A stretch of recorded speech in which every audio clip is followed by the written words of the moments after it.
तो आगे कंटिन्यू करते हैं। लास्ट क्लास में हमने क्वेश्चन नंबर 1 करा था, आज हम कंटिन्यू करेंगे understanding quadrilateral chapter number 3 class 8 question number 2 से, जिसमें हमें सबसे पहले कैलकुलेट करना है how many diagonals does each of the following figure have.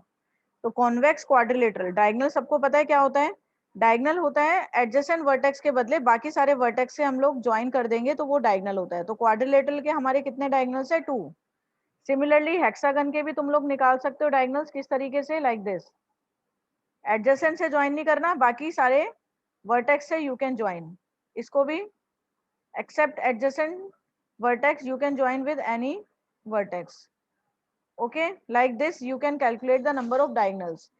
अब इसको अगर आप काउंट करते हो तो कितने आएंगे? 1 2 3 4 5 6 7 8 9 9। सिमिलरली ट्राइंगल, ट्राइंगल के एक भी डायगोनल नहीं आएंगे। क्यों? क्योंकि ये दोनों ही एडजेसेंट है। this one and this one both are adjacent, so no diagonals, zero diagonal you can write in case of triangles. इसका एक फॉर्मूला भी होता है टू कैलकुलेट द डायगोनल। अगर आपको ड्रॉ नहीं करना है, उसमें टाइम लगता है, तो आपका एक फॉर्मूला होता है to calculate the number of diagonals. वो फॉर्मूला लिख लो, number of diagonals of polygon क्या होता है? n into n-3 divided by 2, where n is the number of sides. This is the formula to calculate the diagonals. Okay, number of diagonals निकालने का ये formula होता है n into n-3 divided by 2। अब check कर लेते हैं। देखो क्वाड्रिलेटरल क्या है? 4 साइडेड फिगर है, तो इस केस में इसके डायगोनल्स निकालो। n की जगह आ जाएगा 4 इंटू 4 माइनस 3, n की जगह 4, तो 4 माइनस 3 इज 1 अपॉन में 2, तो 2 से 2 कट गया, 2 आ जाएगा, राइट। हेक्सागन के निकालते हैं, n इंटू n-3/2, तो n की जगह आ जाएगा 9, 9 इंटू 9-3 डिवाइडेड बाय 2, तो 9 इंटू 9-3 इज 6 डिवाइडेड बाय 2। इसको सॉल्व कर लो। n इंटू n-3, 9-3 इज 6, यही तो फॉर्मूला होता है।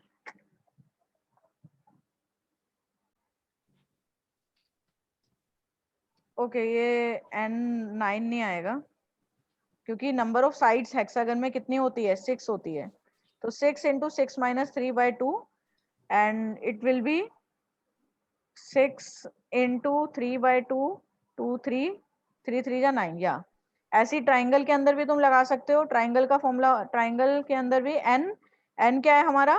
3, 3 इंटू 3-3, 0 आ गया, ठीक है, तो 0। So this is how you can calculate the number of diagonals in any figure. You can just note down this formula to calculate the number of diagonals. So this way you can save your time. Okay. Now come to the next question. What is the sum of measure of angle of convex quadrilateral? Convex quadrilateral ये directly कर सकते हो, हमने formula पता ही है। क्या formula होता है? n-2 sum of all the angles of any polygon is n-2 into 180, right? तो यहाँ पे n कितना है? कॉन्वेक्स क्वाड्रिलेटरल, क्वाड्रिलेटरल के अंदर नंबर ऑफ साइड्स होती है 4, तो 4 - 2 इंटू 180, ये आ जाएगा 360। Next question number 4th, what can you say about sum of convex polygon of the number of sides? अगर आपको गिवन होती है, तो अगर 7 है साइड्स, तो 7 - 2 इंटू 180, इस तरीके से तुम लोग सारे एंगल्स निकाल सकते हो, सम ऑफ ऑल दी एंगल्स, ठीक है। तो 5 इंटू 180, 900, 900 आ जाएगा अगर साइड्स हमारी 7 है। इसी तरीके से 8, इसी तरीके से 10, कौन सा फॉर्मूला लगाओगे? n-2 into 180। और अगर n होगी नंबर ऑफ साइड्स, तो डायरेक्टली ये फॉर्मूला तुम लोग लिख सकते हो n के लिए, n-2 into 180। Now come to question number 5th, what is regular polygon? Regular polygon कौन से होते हैं? जिसमें सारी साइड्स इक्वल होती है। State the name of regular polygon of 3 side triangle, 4 side quadrilateral, 6 sides hexagon. Okay, find the angle. ये question बहुत इंपॉर्टेंट है, question number 6 and question number 7, इस तरीके से क्वेश्चन एग्जाम में आते हैं। Question number A part I don't think कि कोई प्रॉब्लम होगी। क्या? Simple some of all the angles of quadrilateral कितना होता है 360, तो 50 plus 130 plus 120 plus x equals to हो जाएगा 360, राइट। फिर x की वैल्यू निकल जाएगी और आंसर हो जाएगा। बी पार्ट देखो, ये वैल्यू आ जाएगी 90,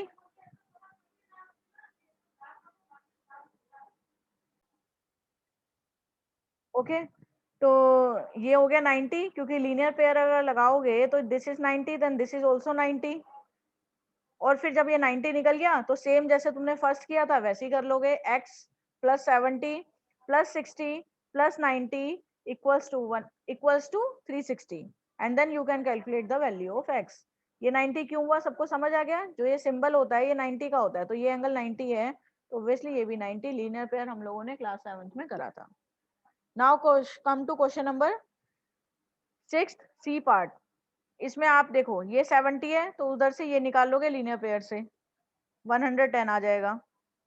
ये 60 है, उधर से ये निकल जाएगा लीनियर पेयर से 120 आ जाएगा। तो this angle is 110 and this angle is 120, right, linear pair से। अगर एक 60 है तो हमें पता है जो सम होता है, अगर एक 60 है तो ये वाला 120 आएगा, क्योंकि sum of pair of linear pair कितना होता है, टोटल एंगल 180 बनाता है। तो अगर तुम्हें सारे एंगल्स पता चल गए, कितनी साइडेड है ये, 1 2 3 4 5 है, पेंटागन है। पेंटागन में सम ऑफ ऑल साइड्स कितना होता है? पेंटागन में हमारा सम ऑफ ऑल साइड्स तुम लोग निकाल सकते हो, n माइनस 2 इंटू 180। n कितना है 5, तो 5 माइनस 2 इंटू 180, 3 इंटू 180, तो 540 आ गया। तो पेंटागन में सारी साइड्स का, सारे एंगल्स का सम 540 होता है। तो कर लेते हैं, 30 plus X plus X plus 110 plus 120 equals to 540। अब इसको सॉल्व करके you can easily find the value of X. Next question D part. D part के अंदर अगर एक एंगल एक्स है, तो ऑब्वियसली सारे, इस सिंबल का मतलब होता है, ये आपको दिख रहा है दो ये ऐसे लाइन से बने हुए, इसका मतलब होता है कि सारी साइड्स सेम है। अगर सारी साइड सेम होती है, इक्वल होती है, then angles are also equal.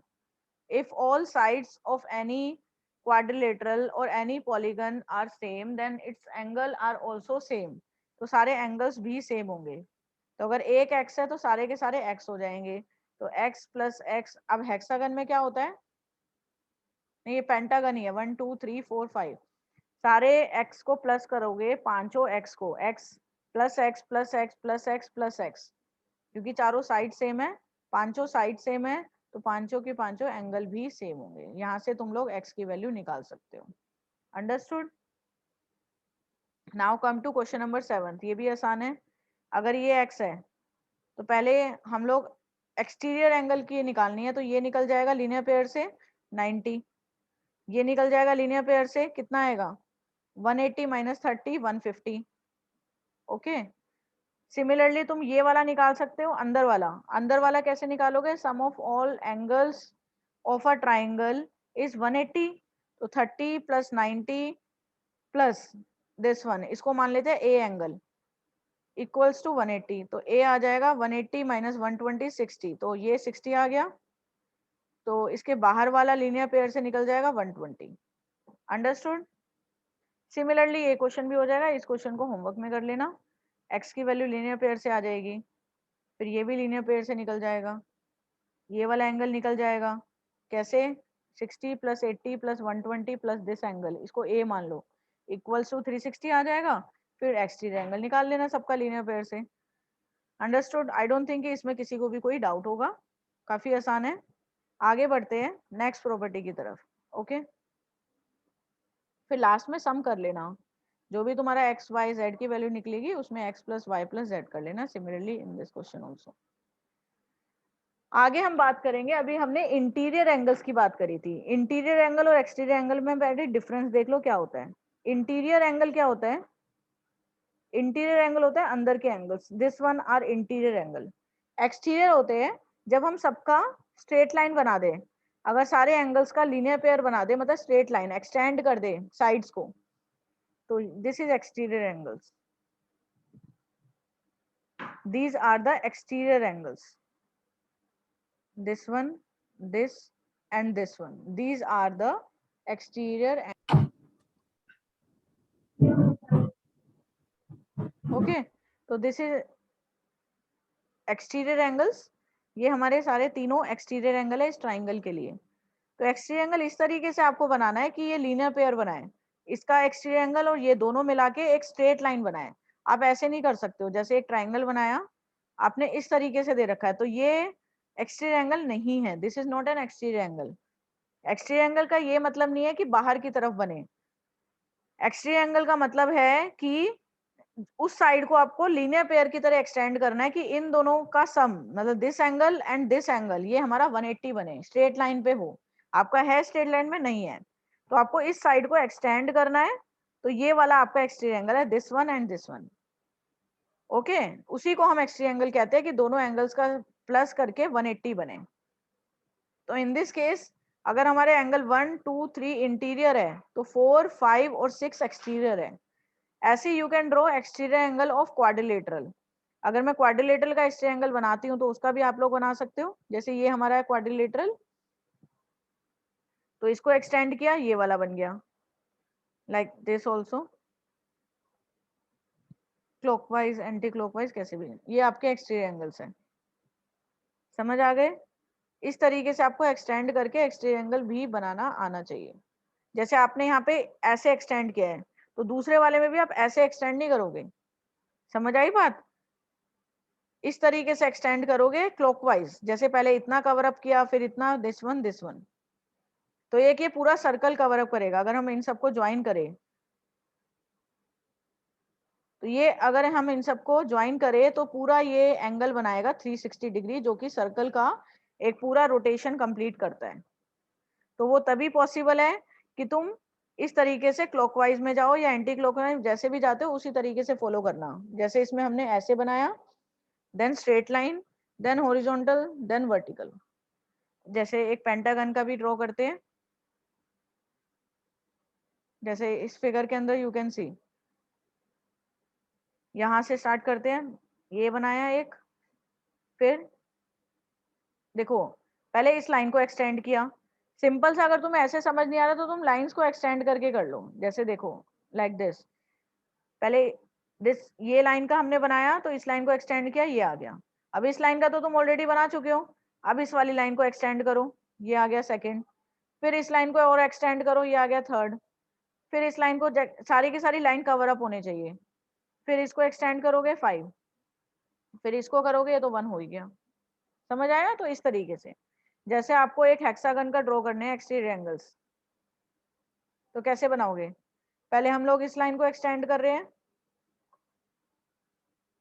1, फिर then this line should be extended 2 3, ठीक है, 4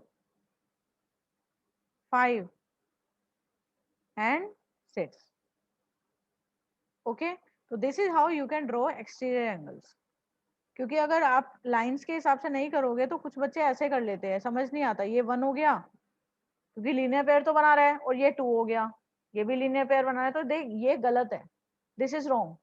तो इस तरीके से नहीं करना, आप सारी लाइंस को एक्सटेंड करो और इस तरीके से आप लोग ड्रॉ करोगे।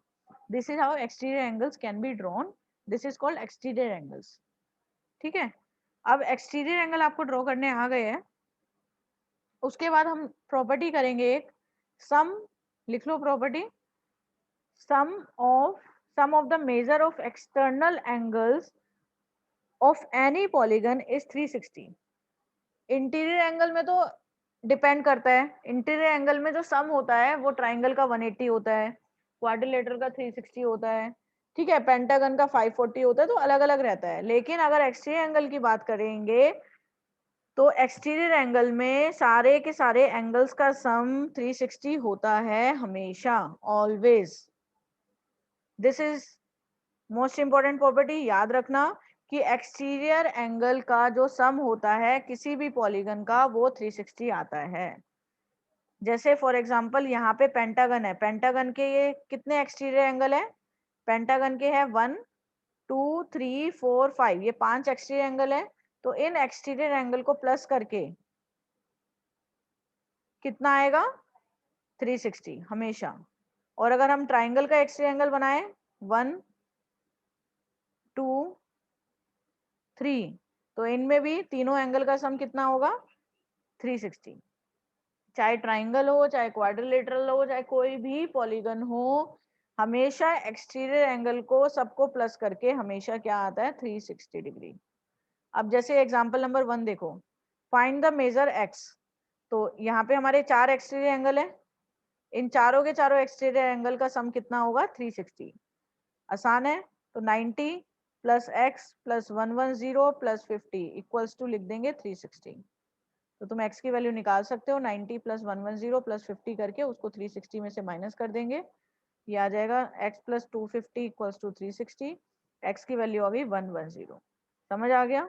तो this is how you can find exterior angle and any variable. अगर आपको बाकी सारे एक्सटीरियर एंगल पता है और एक वेरिएबल निकालना है तो आप निकाल सकते हो। जैसे इस क्वेश्चन में देखो, ये आपका 60 हो गया, ये 90, दिस इज 70, ये x आपको निकालना है और ये कितना आ जाएगा, ये वाला, ये 90 हो जाएगा। क्यों? क्योंकि अगर इंटीरियर 90 है तो एक्सटीरियर भी 90 होगा लीनियर पेयर से। तो इसमें भी वही sum of all the angles exterior angle is equal to 360। Understood?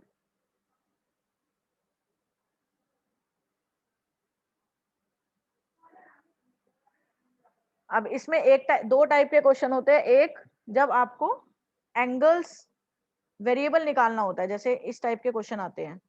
Exterior angle में एक आपका वेरिएबल गिवन होगा और आपको उसकी वैल्यू निकालनी है, sum of all the angles लेके 360।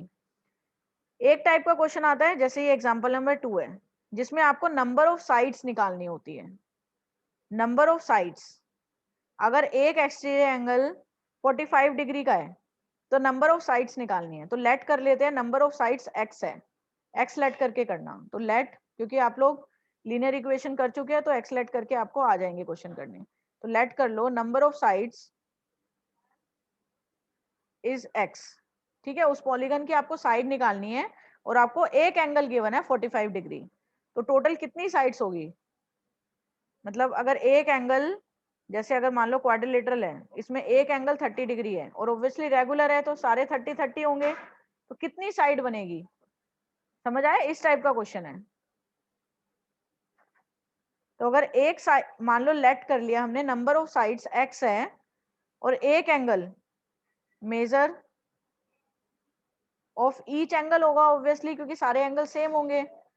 Each exterior angle is equal to 45 degree. तो इक्वेशन कैसे बनाओगे? एक एंगल अगर 45 डिग्री का है तो अगर x साइड्स है, x साइड मतलब x एंगल्स, तो टोटल सम ऑफ एंगल्स कितना होगा? 45 इंटू एक्स होगा या नहीं? जैसे फॉर एग्जांपल अगर मैं क्वाड्रिलेटरल की बात करूं, इसके अंदर एक एंगल 30 डिग्री का है, तो अगर सारी साइड्स इक्वल है तो सारे एंगल्स 30 30 के होंगे। तो sum of all the angles कितना आएगा? 30 प्लस 30 प्लस 30 प्लस 30। एक तरीका तो ये है करने का। दूसरा तरीका क्या है? तुम क्या करो, जितनी साइड्स है, जैसे एक एंगल अगर 30 का है, या तो तुम ये करो 30 प्लस 30 प्लस 30 प्लस 30, या फिर 30 इंटू 4 भी तो कर सकते हो, जितनी साइड्स है उससे मल्टीप्लाई कर दो। तो यहाँ पे भी अगर एक एंगल 45 डिग्री का है तो कितने एंगल्स है या कितनी साइड है? x, तो 45 इंटू एक्स और इक्वल्स टू हो जाएगा, हमें पता है sum of all the angles of a quadrilateral या एनी पॉलीगन इज 360। सारे एक्सटीरियर एंगल का सम 360 होता है। तो 45 into X equals to 360, X equals to 360 divided by 45, 8 आ गया। तो पॉलीगन के अंदर 8 साइड्स है। 8 साइड मतलब क्या है? ये ऑक्टागन है। ठीक है, एक क्वेश्चन और करके देखते हैं और अच्छे से क्लियर हो जाएगा। यहां से देखते हैं, find the measure of each exterior angle of a regular polygon of side कितनी है? 15 साइड्स है। तो लेट कर लेते हैं, एक साइड, नंबर ऑफ साइड्स को लेट कर लेते हैं, 15 है। ओके, तो यहाँ पे नंबर ऑफ साइड्स हमने लेट कर ली।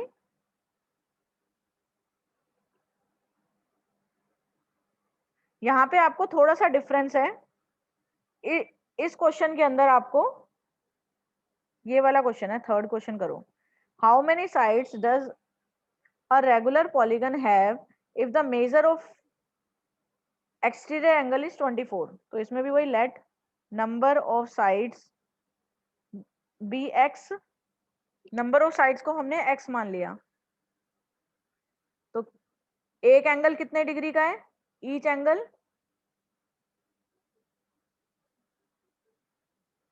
24 डिग्री का।